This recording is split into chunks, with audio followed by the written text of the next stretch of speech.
আজকে সেই ঐতিহাসিক দিন, যেদিন প্রায় 8 বছর পর এসএলএসটির আপার প্রাইমারি এক্সাম হচ্ছে। ঐতিহাসিক বললাম তার কারণ বেশ দীর্ঘ সময়, প্রায় 2016 সালে পরীক্ষা হয়েছিল, তারপর অনেক যুদ্ধের পর আজ আবার পরীক্ষা হলো। বললাম বলে কেউ কিন্তু কিছু মনে করো না, এর তর্ক বিতর্ক আমি করতে চাই না। যাকে আমার সিট পড়েছিল চুঁচুড়াতে, অনেক যুদ্ধ করে গিয়েছিলাম পরীক্ষা দিতে। তার কারণ অ্যাডমিটে রিপোর্টিং টাইম লেখা ছিল 11টা, 12টা থেকে এক্সাম, স্বাভাবিক বিষয়।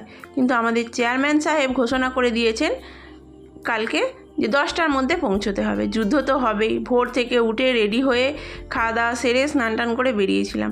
খাওয়া দাওয়া বলতে জলমুড়ি খাই স্বাভাবিক, কিন্তু আমার মা আলু সেদ্ধ ভাত করেছে, জোর করে খেতেই হবে, ওইটুকুনি মুখে দিয়ে বেরিয়ে গিয়েছিলাম। আর কেমন পরীক্ষা হলো সেটা জানতে হলে ইউটিউব খুললেই বুঝতে পারবে, সাথে তো এত জিনিস দিদি